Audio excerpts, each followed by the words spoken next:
Buenos días a todas y a todos. La Comisión Estatal de los Derechos Humanos del Estado de Chiapas les da la más cordial de las bienvenidas a la conferencia El Patriarcado Generador de la Otra Pandemia, la cual será impartida por la magistrada Celia Marín Sasaki, magistrada en la Quinta Sala Penal del Poder Judicial de la Ciudad de México. Sea bienvenida, magistrada. Así también nos acompaña el licenciado Juan José Cepeda Bermúdez, presidente de la Comisión Estatal de los Derechos Humanos. Agradecemos a todas las personas que se encuentran dentro de esta sesión en la plataforma virtual, así como también a quienes nos acompañan a través de las diferentes redes sociales de este organismo público defensor de derechos humanos. Para continuar con el orden del día, me voy a permitir ceder el uso de la voz al licenciado Juan José Cepeda Bermúdez, presidente de esta Comisión de Derechos Humanos, para que nos dé el mensaje de bienvenida. Adelante, por favor, presidente.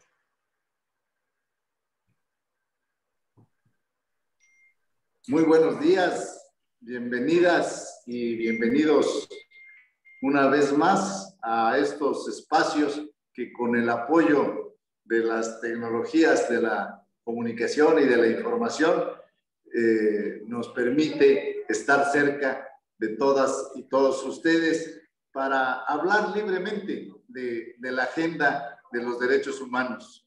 Muchas gracias por su interés. Tendremos el gusto hoy de escuchar a la magistrada Celia Marín Sasaki, que nos compartirá su visión acerca de esa otra pandemia causada por el COVID-19, que, como sabemos, ha agravado la brecha de la desigualdad. Le agradezco muchísimo, magistrada, que esté con nosotros y su generosidad.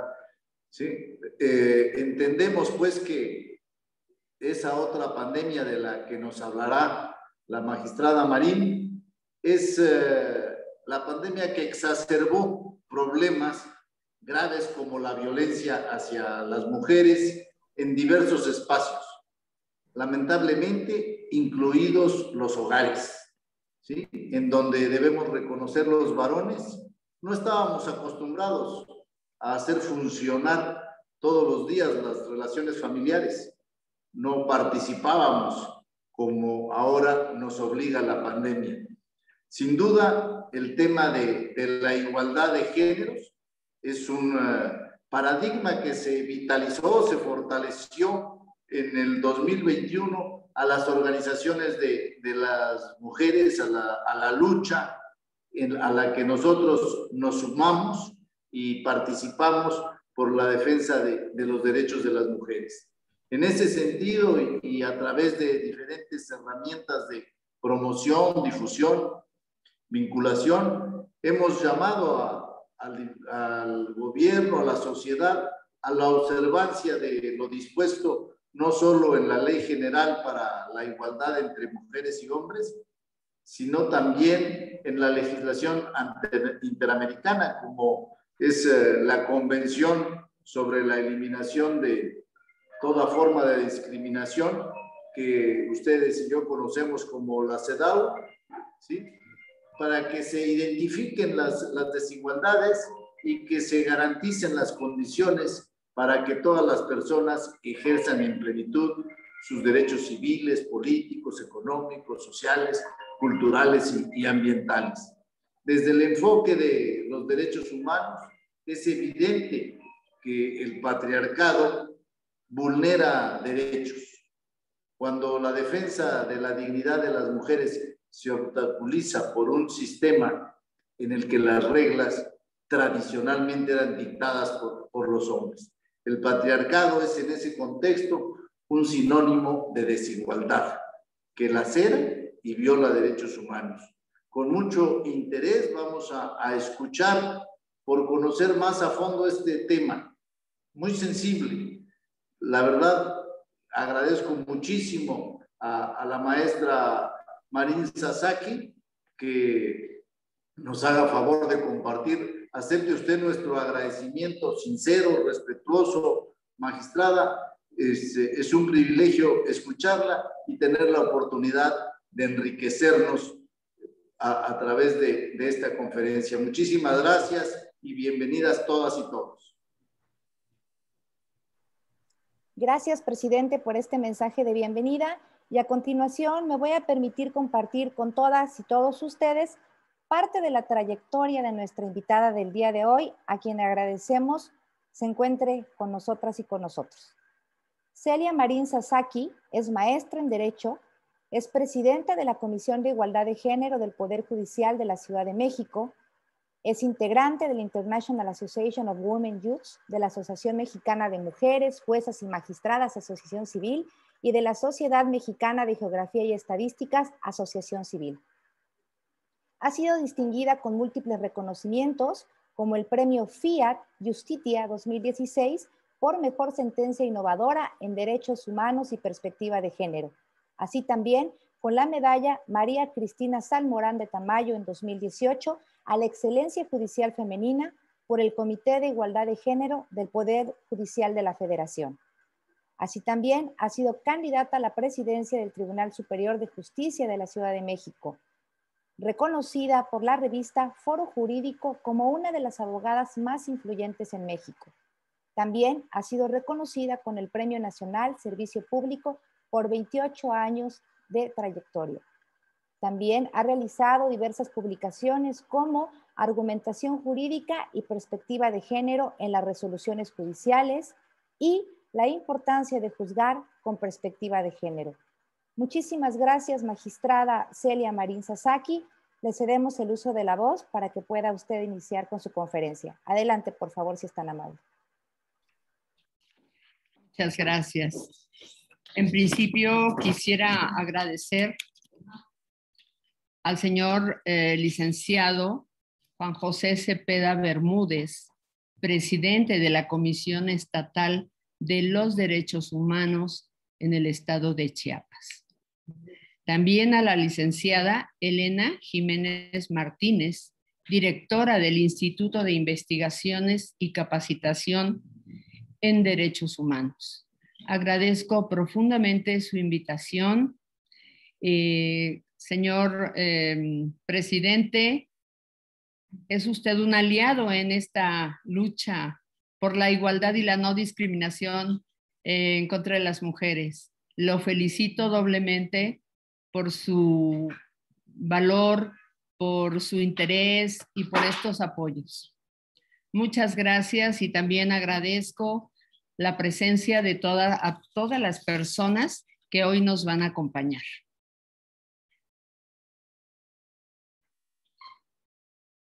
Bueno, pues entonces iniciaremos con el tema que hemos denominado el patriarcado.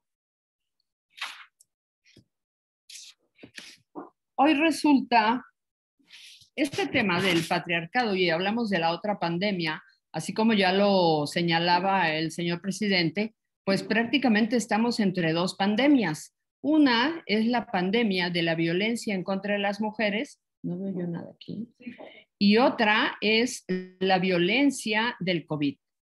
Entonces, tenemos una situación muy grave hacia las mujeres. El tema que abordaremos hoy resulta muy importante porque se traduce en las realidades que vivimos día a día y que es necesario visibilizarlas a través de estos eventos que celebro se realicen para hablar de esta otra pandemia de violencia hacia las mujeres.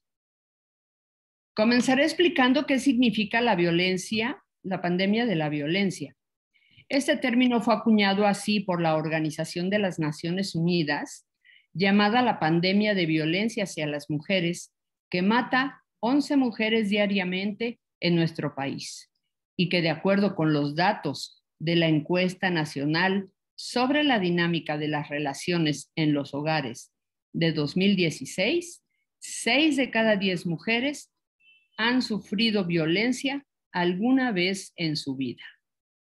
Datos recientes publicados por la Organización Mundial de la Salud demuestran que la violencia contra la mujer continúa siendo un problema generalizado y devastador, que se empieza a sufrir a edades alarmantemente tempranas, ya que ocurre en los espacios más íntimos, como la casa y en la familia, donde se ejerce la violencia de diferentes formas y en muchas ocasiones estos actos son realizados por familiares como padres, abuelos, tíos, primos, hermanos, parejas,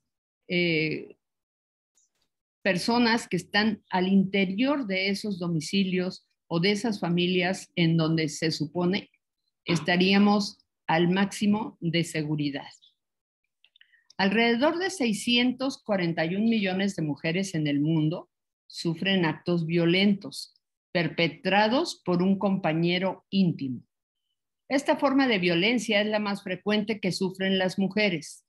Hasta hace poco tiempo, la violencia contra las mujeres se creía de carácter privado, es decir, que era un asunto personal y se tenía que resolver en el contexto familiar. ¿Se acuerdan ustedes el dicho que dice, la ropa sucia se lava en casa? Pues a eso se refería.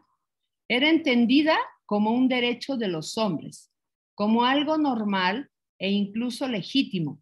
Por tanto, ni el gobierno ni las instituciones debían intervenir.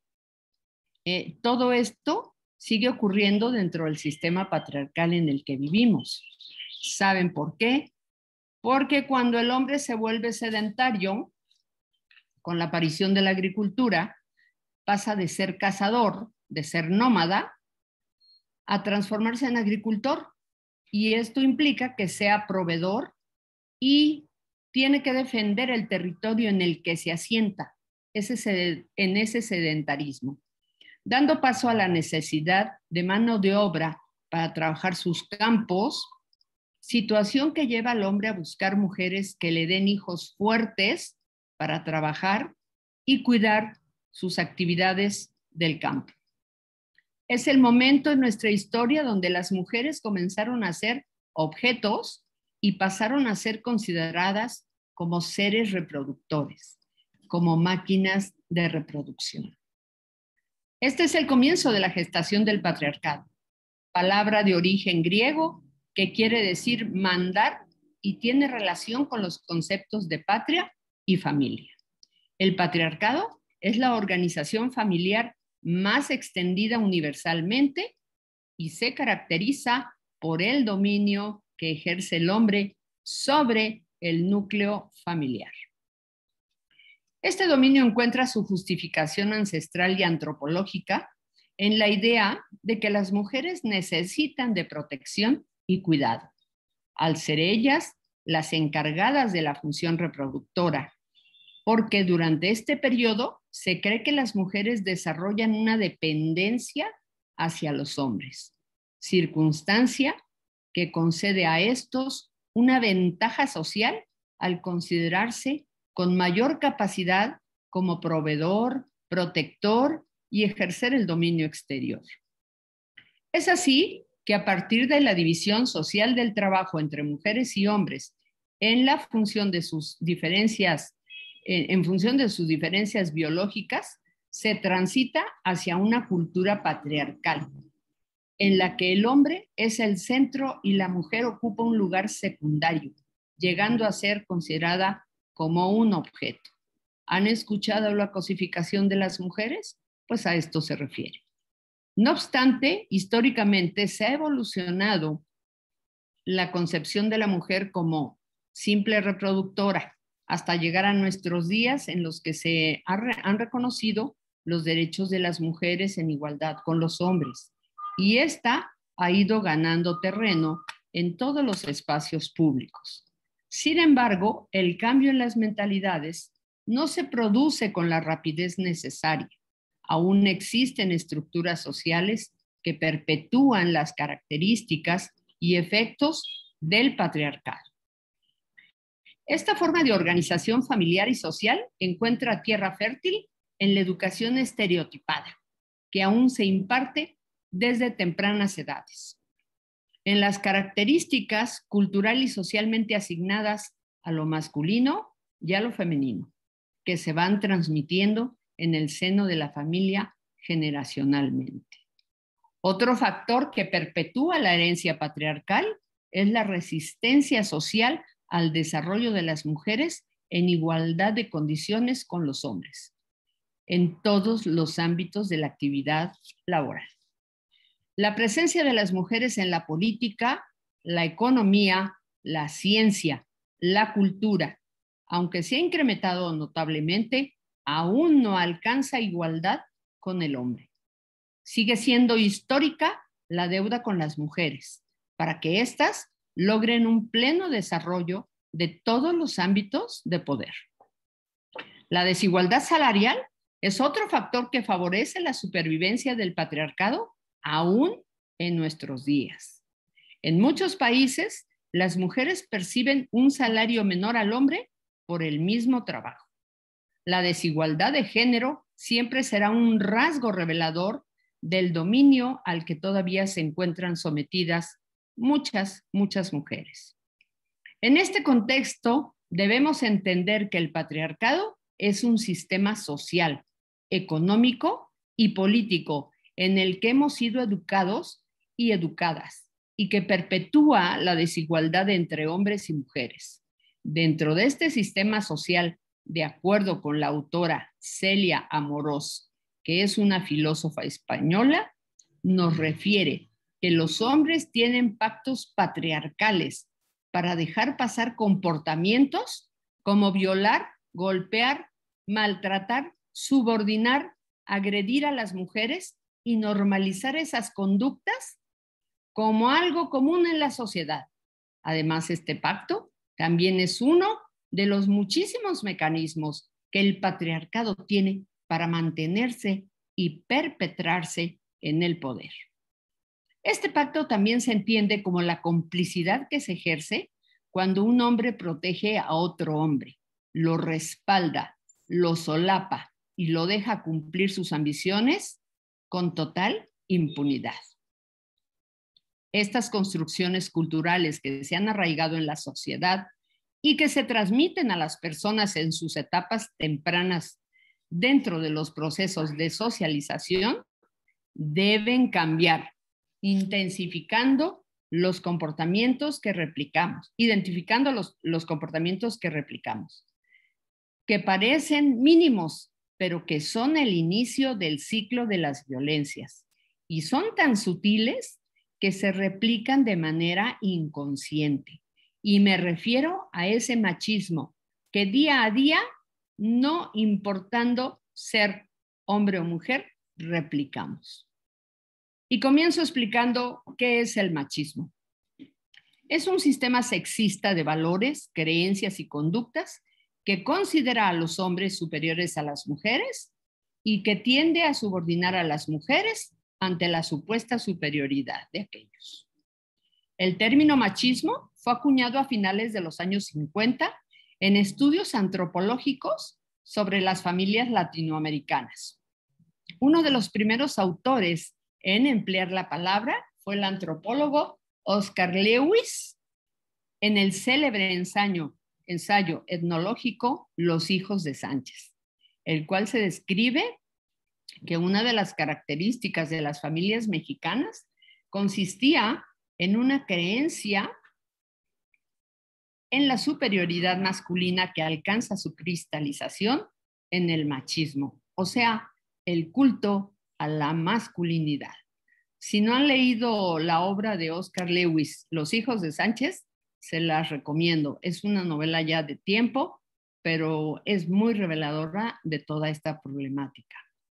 Para la autora mexicana Marcela Lagarde, los hombres son machistas cuando se posicionan como seres superiores y magníficos, cuando marginan, segregan, discriminan y cosifican, pero también cuando sobreprotegen a las mujeres. Y sobre todo, agrega, cuando las hostilizan, maltratan, atemorizan, acosan y violentan.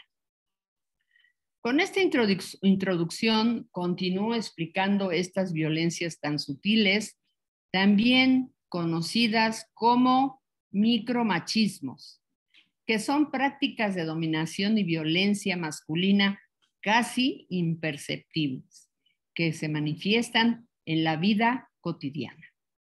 De acuerdo con Luis Bonino, el autor creador de este concepto, el prefijo micro no se refiere a que sean pequeños, se refiere a que son imperceptibles y que normalizados además se realizan en el ámbito de la cotidianidad. Se trata de comportamientos machistas y prácticas de violencia del día a día, camuflados, inadvertidos, ignorados, pero no irrelevantes ni banales. Begoña Marugán, doctora de la Universidad Complutense de Madrid, agrega que mediante este término se trata de denunciar prácticas y relaciones de poder de dominación masculina, en tanto expresiones de una violencia simbólica que, aunque no se vea a simple vista, conforman conductas y comportamientos discriminatorios. Actualmente, el activismo feminista identifica 4 formas de micromachismos que son los siguientes. El mansplaining, que se traduce como el hombre explicando. Este micromachismo ocurre cuando un hombre pone en duda el conocimiento de las mujeres para luego corregirlas. Y se reconoce con frases y acciones como las siguientes. Lo que ella quiso decir, cuando un hombre repite lo que dice una mujer con otras palabras, es lo mismo, pero lo repite con otras palabras. Pensar que una mujer no sabe de un tema por el hecho de ser mujer.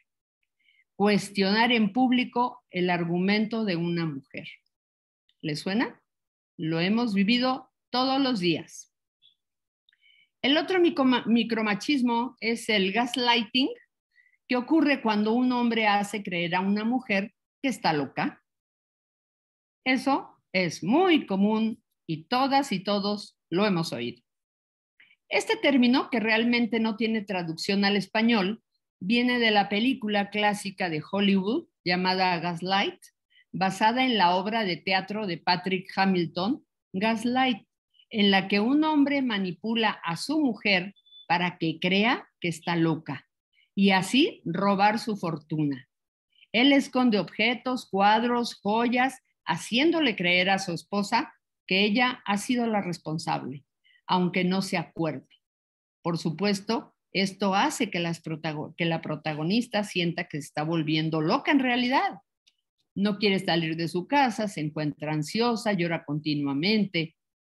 Y este tipo de micromachismo se reconoce con las frases y acciones como estás loca, yo no te dije eso, estás exagerando, eres muy sensible, fue un chiste solamente, una broma, seguro estás en tus días, porque aparte se traen cuestiones de carácter biológico, como puede ser, estás en tus días relacionado con la menstruación y también te dicen, eres una menopáusica, que también tiene que ver con un tema de cuestión biológica, de funcionalidad, de fisiología, para desacreditar a las mujeres.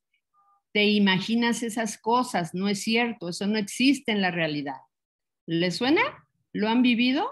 Lo hemos vivido todos los días y a toda hora. El manterrumping ocurre cuando un hombre interrumpe a una mujer de forma constante, innecesaria e irrespetuosa. Es un término acuñado en el estudio para que las mujeres permanezcan tranquilas en el trabajo. Es un estudio de la economista Sheryl Sandberg, directora operativa de Facebook, y del psicólogo estadounidense Adam Grant, en el que constataron que los hombres interrumpen más, sobre todo a las mujeres. Esto genera obviamente que las mujeres intervengan menos en espacios sociales reservados a los hombres, como puestos de responsabilidad en el trabajo, la política, lugares de poder, entre otros. Y se reconoce con frases y acciones como creo que estás equivocada. Permíteme explicarte. No estás entendiendo. Tú no sabes. A ver, tú qué sabes. A ver, tú que lo sabes todo, queriendo minimizar a las mujeres, minimizar la intervención de las mujeres. Y el Browprighting, o también conocido en español como el efecto Matilda, que todos lo conocemos, esta lamentable tendencia fue descubierta y analizada por Margaret Roster, una historiadora de la ciencia norteamericana, quien la denominó efecto Matilda. En 1993, en honor a Matilda Josley Gaze, una investigadora y defensora de los derechos de las mujeres, quien a su vez escribió 100 años antes un ensayo sobre las mujeres inventoras y su falta de reconocimiento social.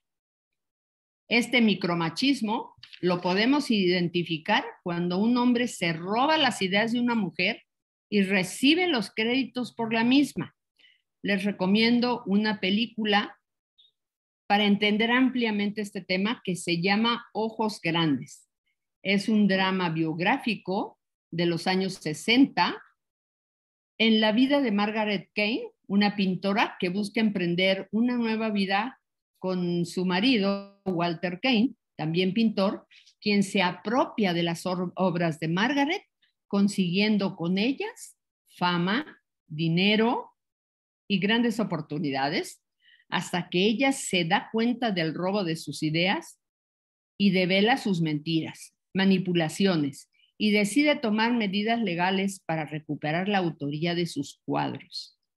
Y también les recomiendo otra película que se llama The Wife, y esta película se trata de unos escritores. Ella es la que escribe, el hombre es el que publica su nombre, y al final a él le dan el Premio Nobel de Literatura. Y es así como debemos identificar si en las relaciones cotidianas con nuestras parejas, amigos o familiares somos víctimas de algún micromachismo. Es importante hacerlo visible y alzar la voz, porque ni calladitas ni solo bonitas. Ya hablamos en esta conferencia sobre las problemáticas y conductas de la violencia. Ahora pasaremos a hablar de las posibles soluciones. Ya tenemos la problemática y ahora vamos a abordar las posibles soluciones. ¿Cómo frenar la pandemia de la violencia? Primero que nada, quiero hacer énfasis en que como sociedad, todas y todos podemos contribuir a erradicar y prevenir la violencia. Y les comparto algunas formas de contribuir que nos recomienda la Organización de las Naciones Unidas. Número 1. Cuando una mujer comparte su historia de violencia, está dando el primer paso para romper el ciclo de violencia y debemos garantizarle el espacio seguro que necesita para hablar y ser escuchada. Conviene recordar que al tratar casos de violencia sexual, la sobriedad, la vestimenta y la sexualidad de la víctima son totalmente irrelevantes. El autor es el único responsable de la agresión y debe asumir la responsabilidad por sí solo. Es momento de frenar la idea de que las mujeres deben evitar situaciones que se perciban como peligrosas, según los estándares tradicionales. Hoy estamos en un momento histórico. Las mujeres están alzando la voz más que nunca. Y todas y todos podemos hacer algo para asegurar que se les haga justicia. No digas, ¿por qué no te fuiste de allí? ¿Por qué usas minifalda? ¿Por qué traes el escote tan bajo? ¿Por qué tomaste bebidas embriagantes? ¿Por qué andas a las 12 de la noche en la calle? Al contrario, te escuchamos, te creemos y estamos contigo. El número 2. Enseña a la próxima generación y aprende de ella. El ejemplo que damos a la generación más joven determina la manera en que ésta piensa sobre el género el respeto y los derechos humanos.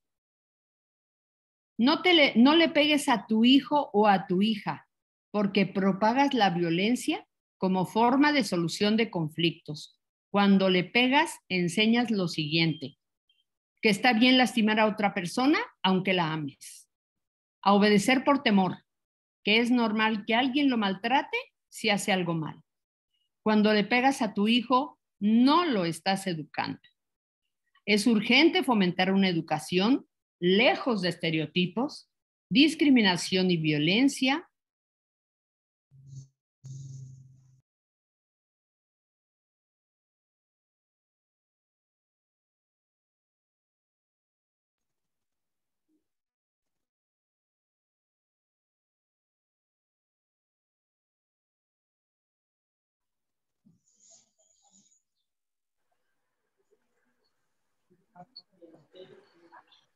Un momento, por favor, vamos a recuperar la conexión con nuestra conferencista.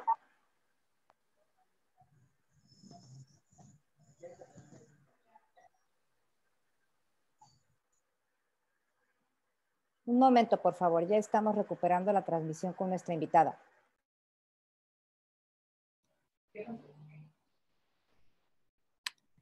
¿De nosotros?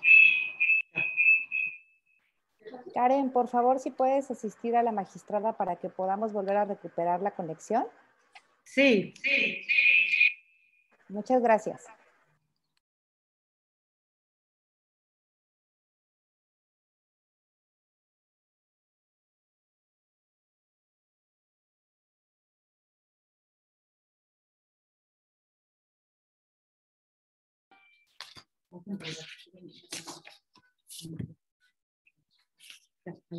Y lo mío no va a pasar aquí, ¿no?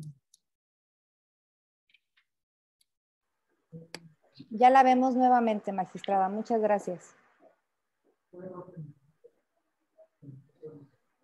¿Dónde está este texto?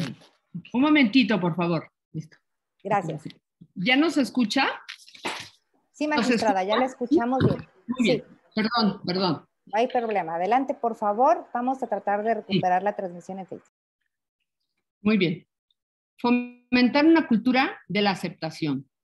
Hablar sobre el consentimiento, la autonomía física y escuchar también lo que tienen que contar sobre sus experiencias en el mundo. Al dotar a jóvenes con información y educarlos sobre los derechos de las mujeres, podemos construir un futuro mejor para todas y todos. Número 4. Conoce los indicios del maltrato y aprende cómo puedes ayudar. Hoy hemos hablado de violencias conocidas como micromachismos. Identifica si eres víctima de alguno de ellos en tu entorno y hazlos visibles. Alza la voz. Si alguna amiga que le preocupa algún tema, se acerca a ti, te lo está platicando y puede ser que esté sufriendo algún tipo de violencia, oriéntala y empodérala para que denuncie esa violencia. Número 5, sé responsable y exige responsabilidades a los demás. La violencia puede adoptar muchas formas, incluso el acoso sexual en el lugar de trabajo y en los espacios públicos. Pronúnciate contra ciertos comportamientos señalándolos, los silbidos, los comentarios sexuales inapropiados y los chistes sexistas nunca son aceptables. Número 6, promueve un ambiente más seguro cuestionando a tus compañeras y compañeros sobre su propio comportamiento y manifestándote cuando alguien cometa un abuso o pudiendo ayudar a otras personas si tienes algún temor. Si crees que alguien te está maltratando, no te calles, denúncialo. Todas estas violencias son aceptadas y normalizadas porque estamos dominadas bajo el sistema patriarcal. Por ello es de suma importancia hacer efectiva la paridad de género que fue consagrada en la reforma de 2014 y de 2019 y les explico lo siguiente. ¿Qué significa el principio de paridad y cuál es su relevancia? La paridad lograda en 2014 constituyó punto de partida y así se llegó a la reforma del 6 de junio de 2019 con la llamada paridad en todo, que consistió en la reforma a los artículos 2, 4, 35, 41, 52, 53, 56, 94 y 115 de la Constitución Política de los Estados Unidos Mexicanos para garantizar que la mitad de los cargos de decisión política en los 3 niveles de gobierno, federal, estatal y municipal, y en los 3 poderes de la Unión, ejecutivo, legislativo y judicial, y organismos autónomos, sean para mujeres, lo que se conoce como paridad en todo o paridad transversal, que constituye un avance en la igualdad de oportunidades entre hombres y mujeres en el acceso al poder político. Los artículos constitucionales reformados garantizan el ejercicio pleno de los derechos políticos de las mujeres al establecer la obligatoriedad de observar el principio de paridad de género en la integración de los poderes de la Unión, de las entidades federativas y en la conformación de los ayuntamientos, así como en los organismos autónomos. Esta reforma también hace mención a la Suprema Corte de Justicia de la Nación, la cual debe estar integrada por ministras y ministros. La conformación de los órganos jurisdiccionales se realizará mediante concursos abiertos, observando el principio de paridad de género. La modificación constitucional también incluye dicho principio en la elección de representantes ante los ayuntamientos en los municipios con población indígena. La reforma incluyó la utilización del lenguaje incluyente y la perspectiva de género. En los artículos transitorios se mandó que en un plazo improrrogable de 1 año, a partir de la entrada en vigor de la reforma, se realizarán las adecuaciones normativas correspondientes para observar el principio de paridad de género establecido en el artículo 41 constitucional. La paridad es igualdad y hoy ya es un principio constitucional que tiene como finalidad la igualdad sustantiva entre los sexos. La paridad es una medida permanente para lograr la inclusión de mujeres en los espacios de decisión pública, pero en los altos niveles de decisión. ¿Y qué pasa cuando las mujeres llegamos al poder? Hoy quiero hablar de un ejemplo muy claro que vivimos en la Ciudad de México, que se encuentra al mando de una mujer, la doctora Claudia Sheinbaum. Es la primera mujer electa como jefe de gobierno, que desde su llegada al gobierno de la Ciudad de México inmediatamente visibilizó la urgencia de activar la alerta por violencia de género. Y con el apoyo de un Congreso paritario, como el que tenemos en la ciudad, se impulsaron diversas disposiciones para erradicar la violencia de género. Menciono algunas, pero también les quiero decir que estas medidas ya habían sido adoptadas por otros países. Sin embargo, en la Ciudad de México no teníamos una mujer al frente ni teníamos paridad en el Congreso y no se habían logrado. Y estas reformas, me refiero a ellas. Número 1, la creación de la Fiscalía Especializada para la Investigación del Delito de Feminicidio en la Ciudad de México. 2, la creación del Banco de ADN para agresores sexuales. La creación del Registro de Deudores Alimentarios. El impulso a la Ley Olimpia. También el registro de agresores sexuales. La Ley Olimpia, que define la violencia digital. Se impulsó la Ley Ingrid, que tipifica las conductas que realizan servidores públicos que de manera indebida revelan o difundan imágenes, videos o grabaciones, así como archivos o información de las carpetas de investigación en donde se exhiben los cuerpos de las mujeres principalmente que han sufrido feminicidio. El impulso de las reformas que incrementan las penas por el delito de lesiones cuando son causadas con ácido o agentes corrosivos. Debo decirles que en mi experiencia de juzgadora, muchos asuntos conocí de mujeres que habían sido agredidas con el ácido en la cara. El ácido, que es una sustancia altamente corrosiva, que generaba deformidades terribles y que además afectaba el funcionamiento de los órganos. La derogación, pero también quiero decirles que en mi etapa de juez y de juzgadora, que tengo más de 30 años, nunca me tocó conocer a un hombre que le hubieran aventado ácido en la cara o sustancias corrosivas. Siempre las víctimas de este delito eran mujeres. La derogación del estado de emoción violenta como atenuante de los delitos de homicidio y lesiones, que a los únicos que beneficiaba eran los hombres. La elaboración de la cartilla de los derechos de las mujeres, que es una guía para reconocer la violencia hacia las mujeres en la Ciudad de México. La creación de las lunas, que son las unidades de atención a la violencia que brindan apoyo jurídico y psicológico a las mujeres.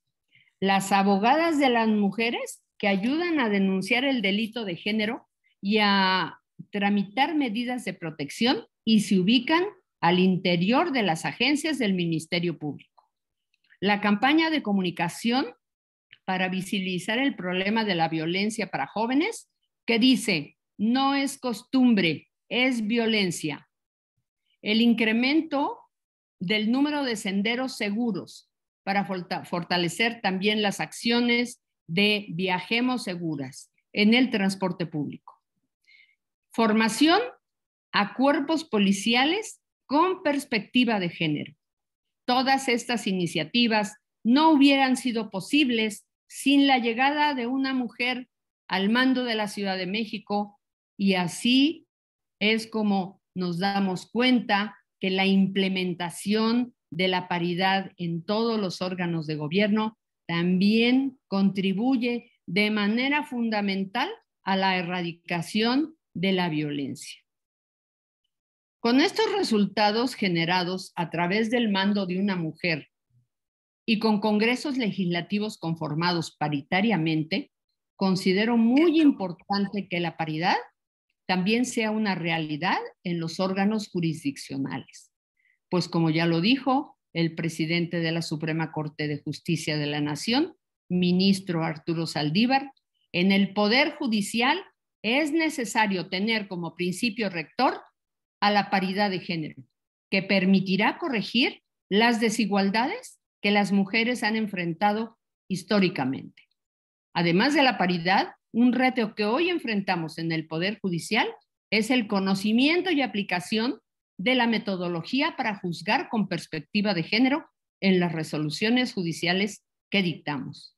Es urgente alejarnos de los prejuicios y estereotipos para erradicar a través de nuestras sentencias las asimetrías de poder entre los géneros y eliminar conductas discriminatorias, porque las resoluciones judiciales tienen una profunda repercusión en la vida de las personas y consecuentemente en la vida de la sociedad. ¿Se imaginan qué pasaría si hubiera una mujer al mando del órgano de justicia como es la Suprema Corte de Justicia de la Nación o del Poder Judicial? Nuestra Suprema Corte de Justicia de la Nación nunca ha tenido una presidenta mujer. El Poder Judicial de la Ciudad de México solamente ha tenido una mujer hace 38 años. Esto no sucede desde hace casi 40 años en un órgano jurisdiccional, y considero que si una mujer llega a ocupar la presidencia del Poder Judicial, se podrían generar grandes cambios que hagan realidad erradicar esta violencia en contra de las mujeres.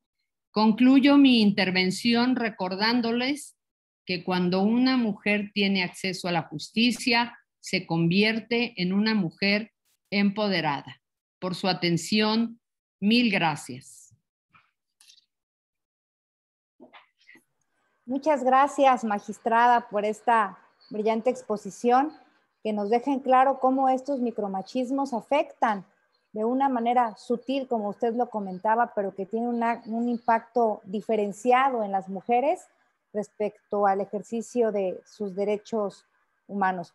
Muchísimas gracias. Y si me lo permite, tenemos aquí en el chat una pregunta que nos hace el compañero Alejandro Carpio, y si me lo permite se la expongo para que nos pueda usted dar una respuesta.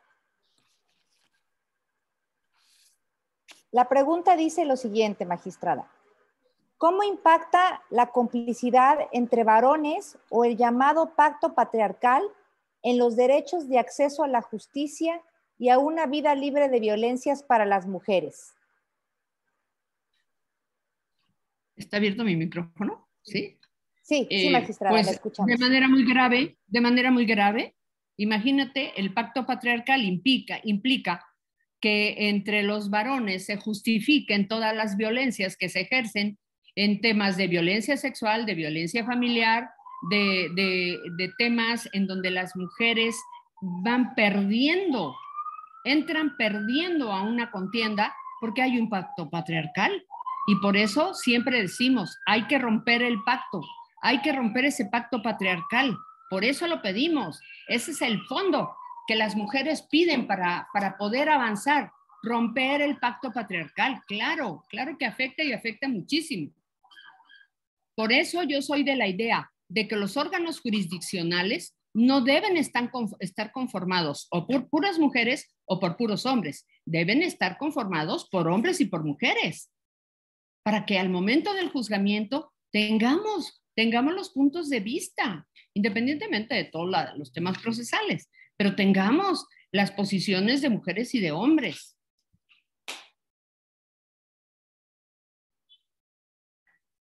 No oigo. Perdón, ya, era mi micrófono, una disculpa. Tenemos otra pregunta, magistrada.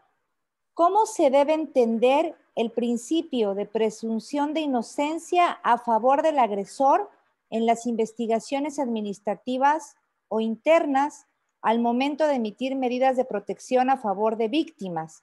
Esto en los casos de violencia sexual, ya sea en el trabajo, como lo es el hostigamiento y el acoso sexual. Pues mientras de que no tengamos una resolución que haya causado estado en donde se haya declarado responsable a la persona, seguirá siendo presunto responsable. Y su presunción de inocencia como un derecho humano debe prevalecer. Muchas gracias, magistrada. Y si nos permite una última pregunta, ¿cuáles son los espacios públicos y políticos en los que la representatividad de las mujeres es más urgente? En el Ejecutivo, en el Legislativo y en el Judicial. Ya lo dijimos, ¿no? La paridad de género y la perspectiva de género tienen que estar presente en los tres órdenes de gobierno: Ejecutivo, Legislativo y Judicial, y a nivel federal, local y municipal. En todos los niveles, para garantizar efectivamente erradicar esa violencia. Muchísimas gracias, magistrada, por esta oportunidad y este diálogo que se ha generado. Y a continuación le voy a ceder el uso de la voz a la maestra Claudia Ruiz Coutinho, visitadora general especializada de Asuntos de la Mujer de esta comisión, para que nos haga unos comentarios de cierre. Adelante, maestra, la escuchamos, por favor. Muy buenas tardes a todas y a todos. Para mí es un gusto estar aquí y escucharla, magistrada. De verdad que con mucha claridad y con mucha precisión nos ha aportado esta plática, esta conferencia respecto al patriarcado generador de la otra pandemia. Este mal que padecemos en nuestro país y que tanto daño ha causado a las mujeres, al desarrollo de las mujeres, al crecimiento de las mujeres, pero que estamos en esa vía tan importantísima de poder romper con estos esquemas y alcanzar esta realización, ese desarrollo pleno de todas nuestras habilidades y del goce de todos nuestros derechos. Muchas gracias por su exposición, gracias por participar con la Comisión Estatal, porque podamos extender ese tipo de capacitaciones a todas y a todas las personas. estudiantes, servidores públicos, sociedad en general, para que de esta manera todas y todos vayamos contribuyendo desde nuestro espacio con un poco de lo que nosotros hacemos o con un mucho para poder ir cambiando estos esquemas y estos patrones. No me queda más que agradecerle a nombre de la Comisión Estatal, de don Juan José Cepeda Bermúdez, presidente de la comisión, que es una persona que desde la llegada a esta institución ha tenido un interés predominante por el tema de género y que siempre está apostando a la capacitación para que de esta manera nosotros desde la Comisión Estatal podamos desarrollar de mejor forma nuestro trabajo. Muchas gracias y es un gusto conocerla. Bienvenida y espero que en algún momento pueda usted venir a Chiapas y darnos otra plática ya en otro esquema que no sea virtual, que sea presencial. Muchas gracias, magistrada, un gusto conocerla. Muchas gracias a la Comisión de Derechos Humanos, a su presidente, a usted, doctora, a la doctora Elena, a todas ustedes que hacen posible que estos temas tan delicados, tan sensibles, puedan llegar a muchas personas y que nos permita tener una sensibilidad, una sensibilización y una concientización de todo este tema para que podamos ir avanzando. Y desde luego que el Poder Judicial es una ficha fundamental en erradicar la violencia en contra de las mujeres. Cero impunidad a esa violencia. Y pues estoy encantada de haber participado con ustedes. Les agradezco profundamente y sigo a sus órdenes y las admiro mucho. Les mando un fuerte abrazo y muchísimas gracias. Gracias a usted, magistrada, y como muestra de gratitud de la Comisión Estatal de los Derechos Humanos del Estado de Chiapas, queremos hacerle llegar de manera digital y también lo haremos de manera física un reconocimiento que va firmado por nuestro presidente, el licenciado Juan José Cepeda Bermúdez, quien nos firma este reconocimiento como muestra de gratitud a su participación y el que haya compartido este espacio con todas y todos nosotros. Muchísimas gracias, magistrada, y sobre todo también agradecer a todas las personas que se conectaron tanto a la sesión de Zoom, así como a quienes nos siguieron a través de las diferentes redes sociales. Muchísimas gracias por habernos acompañado el día de hoy. Estoy a sus órdenes. Muchas gracias. Muchas gracias igualmente y que tengan todas y todos un excelente martes. Hasta la próxima. Igualmente. Y muchas gracias por conectarse. Igualmente, gracias, gracias.